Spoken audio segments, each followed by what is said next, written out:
Welcome to నిజం news. Mahabub Nagar Congress party కార్యాలయంలో ఏర్పాటు చేసిన విలేకరుల సమావేశంలో కాంగ్రెస్ సీనియర్ నాయకుడు హర్షవర్ధన్ రెడ్డి మాట్లాడుతూ కేంద్రంలోని బీజేపీ ప్రభుత్వం నిరుద్యోగ యువత భవిష్యత్తును నాశనం చేసిందని 2022 జూన్ 14న అగ్నిపత్ ప్రవేశపెట్టానని ఇప్పుడు 2024 వచ్చి రెండేళ్లు పూర్తి కావస్తున్నా ఇప్పటి వరకు అందులో రిక్రూట్మెంట్ లేదని హర్షవర్ధన్ రెడ్డి అన్నారు. రెండోసారి అధికారంలోకి వచ్చిన తర్వాత మోదీ చేశారని హర్షవర్ధన్ రెడ్డి అన్నారు. 4 ఏళ్లుగా మిలిటరీ రిక్రూట్మెంట్ ప్రక్రియ చేయవద్దని, కోవిడ్ కారణంగా రిక్రూట్మెంట్ ప్రక్రియ చేయలేమని చెప్పారు. అయితే వాస్తవం ఏమిటంటే 2019లో కోవిడ్ లేదు, అదేవిధంగా 2021 చివరిలో కోవిడ్ లేదు. 100 మరియు మోడీ ప్రభుత్వ సైనికులను రిక్రూట్ చేసుకోపోవడంతో 60,000 పోస్టులు ఖాళీగా ఉన్నాయి. ఈ ఖాళీల భర్తీకి అగ్నిపత్ తీసుకొచ్చామని, ఎంపికైన సైనికులు 4 ఏళ్లు మాత్రమే పనిచేస్తారని, మెరుగైన పనితీరు కనబర్చిన వారికి 25% మందికి ఇస్తారని చెప్పారు. క్రమబద్ధీకరిస్తారని, మిగిలిన వారిని పింఛన్లు సౌకర్యాలు లేకుండా ఇళ్లకు పంపిస్తారని, జోడు యాత్ర నయ యాత్రలో పెద్ద సంఖ్యలో యువకులు సమావేశమై నిరుద్యోగం, సైన్యంలో చేరకపోవడంపై ఫిర్యాదులు చేస్తున్నారని హర్షవర్ధన్ రెడ్డి ప్రశ్నించారు. మోడీ ప్రభుత్వం ఎందుకు జరగడం లేదని ప్రశ్నించారు. మరి 2022 జూన్ 14న అగ్నిపత్ పథకాన్ని తీసుకొచ్చి రేపు జూన్ 2024 వస్తే 2 సంవత్సరాలు అవుతున్నా ఇప్పటిదాకా నియామకాలు చేపట్టలేదు. మరి 2022 కంటే ముందు 2018, 19, 2019, 20, 2020, 21, 2021, 22 సంవత్సరాలలో అంటే మోడీ రెండవసారి ప్రధానమంత్రి అయిన తర్వాత 4 సంవత్సరాలు అసలు ఈ త్రివిధ దళాలలో సైనికుల నియామకమే జరపలేదు. 4 ఏళ్ళు వరుసగా 2020లో మొదటిసారి కోవిడ్ వచ్చింది, 2021లో రెండోసారి కోవిడ్ వచ్చింది. కానీ మోడీ గారు చెప్పిన సమాధానం ఏంటంటే కోవిడ్ వల్ల నియామకాలు జరపలేదని. 19లో కోవిడ్ లేదు, 2021 చివరిలో కోవిడ్ లేదు.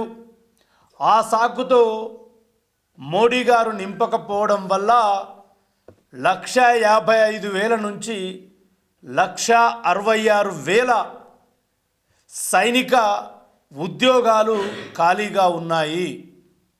మరి వాటిని నింపుతా అని అగ్నిపథ్ అనే ఒక పథకం తీసుకొచ్చి కేవలం సెలెక్ట్ అయిన వాళ్ళు 4 సంవత్సరాలు పనిచేయాలి, అందులో పనితీరు బాగా రుజువు చేసుకున్నటువంటి 25% మందిని రెగ్యులర్ సైనికులుగా ప్రమోట్ చేస్తాము, 75% మందిని 4 ఏళ్ల తర్వాత పెన్షన్ కూడా లేకుండా ఎటువంటి సౌకర్యాలు కల్పించకుండా ఇంటికి పంపిస్తామని చెప్పిండ్రు.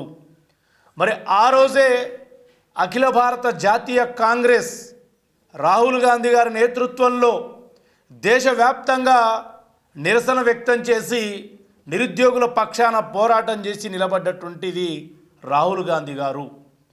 మరి వాళ్ళ రాహుల్ గాంధీ గారు రాహుల్ జోడో యాత్రలో, భారత్ జోడో యాత్రలో, భారత్ న్యాయ్ యాత్రలో తిరుగుతున్న సందర్భంలో దేశవ్యాప్తంగా కొన్ని లక్షల మంది యువకులు రాహుల్ గాంధీ గారిని కలిసి మాకు ఉద్యోగాలు రావడం లేదు, సైనిక దళాల్లో మాకు ప్రవేశం లేదని రాహుల్ గాంధీ గారికి చెప్పుకుంటున్నారు.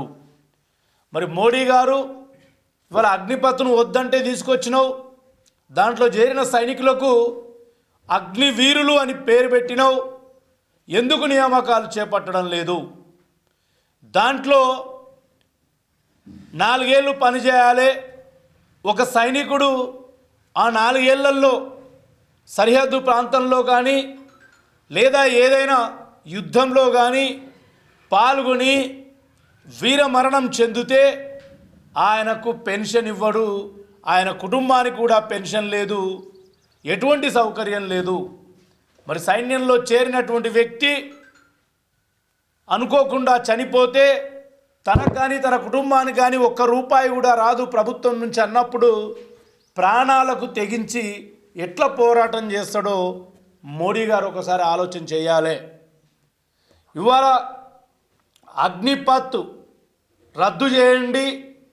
గతంలో ఒక వీరుణ్ణి సెలక్షన్ చేసుకుంటే 18 నెలలు శిక్షణ ఇచ్చేవాళ్ళు.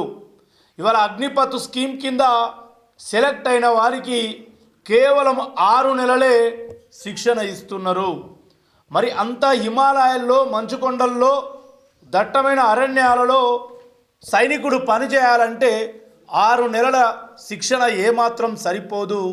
కాబట్టి ఇప్పటికైనా ఖాళీగా ఉన్నటువంటి 1,60,000 వివిధ దళాలు అంటే త్రివిధ దళాలలో ఉన్న ఖాళీలను పూర్తి చేయాలని రాహుల్ గాంధీ గారు ఇవాళ డిమాండ్ చేస్తూ ఉన్నారు. వారికి మద్దతుగా మహబూబ్ నగర్ జిల్లా కాంగ్రెస్ పార్టీ కూడా డిమాండ్ చేస్తుంది. మోడీ గారు అధికారంలోకి రాకముందు సంవత్సరానికి 2 కోట్లు అన్నాడు. నేను అనలేదు అన్నాడు. మా మోడీ అనలేదని బీజేపీ వాళ్ళు అన్నారు. మరి ఎన్ని కోట్ల ఉద్యోగాలు అన్నారో కూడా తెలియజేయాలి. మోడీ గారు రాకముందు ఈ దేశంలో 8 లక్షల ఉద్యోగాలు మాత్రమే ఖాళీగా ఉండే 2014 మే 16 తారీఖు కంటే ముందు. ఇవాళ 2024 సంవత్సరం వచ్చేసరికి ఆ 6 లక్షల నుంచి 19,70,000కు ఖాళీలు ఏర్పడ్డవి. మరి ఎందుకు భారత మోడీ ప్రభుత్వం ఉద్యోగాలు నింపడం లేదు? ఈ జిల్లాలో ఇవాళ ఎంపీ ఎన్నికలు వస్తున్నాయి. ఎన్నికల్లో పోటీ చేయడానికి పోటీ పడుతున్నారు పార్టీ తరపున అభ్యర్థిత్వాల కోసం కొంతమంది. వాళ్ళు సమాధానం చెప్పాలి. ఈ మహబూబ్ నగర్ జిల్లాలో లేదా మహబూబ్ నగర్ పార్లమెంటులో 2014 నుంచి ఇప్పటిదాకా కేంద్ర ప్రభుత్వం ఎన్ని ఉద్యోగాలు ఇచ్చింది లేదా ఎన్ని ఉద్యోగాలు ఊడబెరికింది? ఇవాళ రైల్వేస్ ప్రైవేట్ పరం చేసిండ్రు, ఉద్యోగులు లేరు. ఇక్కడ రైల్వే స్టేషన్ ముందరున్న బిఎస్ఎన్ఎల్ ప్రైవేట్ పరం చేసిండ్రు, కొత్త ఉద్యోగాలు లేవు, ఉన్న వాళ్ళను ఊడబెరికిండ్రు. పోస్ట్ ఆఫీస్ ఉంది బస్ స్టాండ్ దగ్గర, అక్కడ 18 ఉద్యోగాలు ఖాళీగా ఉన్నాయి. ఎలుగొండ చైతన్య సెంట్రల్ స్కూల్ వెనకాల సెంట్రల్ స్కూల్ ఉంది, కేంద్రీయ విద్యాలయం. అందులో 42 మందికి 39 మంది వేకెన్సీస్, 3 పనిచేస్తున్నారు. మరి భారతీయ జనతా పార్టీ కేంద్ర ప్రభుత్వంలోకి వచ్చిన తర్వాత ఎన్ని ఉద్యోగాలు ఇచ్చింది, ఎన్ని ఉద్యోగాలు ఊడబెరికింది, ఎన్ని ఉద్యోగాలు ఖాళీగా పెట్టింది? జిల్లా నాయకత్వం సమాధానం చెప్పాలి జిల్లాలో ఉన్నటువంటి యువకులకు. అదే కాంగ్రెస్ ప్రభుత్వం 2014 కంటే ముందు రైల్వేస్, డిఫెన్స్ అంటే రక్షణకు సంబంధించి, పోస్టల్, ఎల్ఐసి, బిఎస్ఎన్ఎల్ ఇలాంటి కేంద్ర ప్రభుత్వ రంగ సంస్థల్లో ఉద్యోగాల భర్తీ చేసి అందులో పనిచేసేవారు ఎవరైనా చనిపోతే వాళ్ళ కుటుంబంలో కూడా కారుణ్య నియామకాలు చేపట్టిన పార్టీ కాంగ్రెస్ పార్టీ. ఇప్పుడు ఇట్లా 1,60,000 మంది సైనికులు ఖాళీగా లేరు కాంగ్రెస్ హయాంలో. ఎప్పుడు ఖాళీలు ఏర్పడితే అప్పుడు సైనికులను త్రివిధ దళాల్లోకి ఎంపిక చేసుకున్న పార్టీ కాంగ్రెస్ పార్టీ. ఇవాళ రాహుల్ గాంధీ గారు నిగ్గదీసి అడుగుతున్నారు మోడీ ప్రభుత్వాన్ని, జవాబు చెప్పడం లేదు మోడీ గారు. ఇప్పటికైనా కాంగ్రెస్ పార్టీ డిమాండ్ చేస్తుంది, దేశంలో యువత నిర్వీర్యమైపోతుంది, యువతకు వయోపరిమితి దాటి ఉద్యోగాలకు నోచుకోలేకుండా పోతున్నారు. వెంటనే 19,60,000 ఉద్యోగాలు కేంద్ర ప్రభుత్వ సంస్థల్లో ఖాళీగా ఉన్నాయి, వాటిని నింపండి. 1,60,000 ఉద్యోగాలు త్రివిధ దళాలలో ఖాళీగా ఉన్నాయి, వాటిని నింపమని రాహుల్ గాంధీ గారు ఇవాళ కేంద్ర ప్రభుత్వంపై ఒత్తిడి తెస్తూ ఉన్నారు. కాబట్టి వెంటనే భర్తీ చేయాల్సిందిగా కాంగ్రెస్ పార్టీ తరఫున మేము డిమాండ్ చేస్తున్నాము.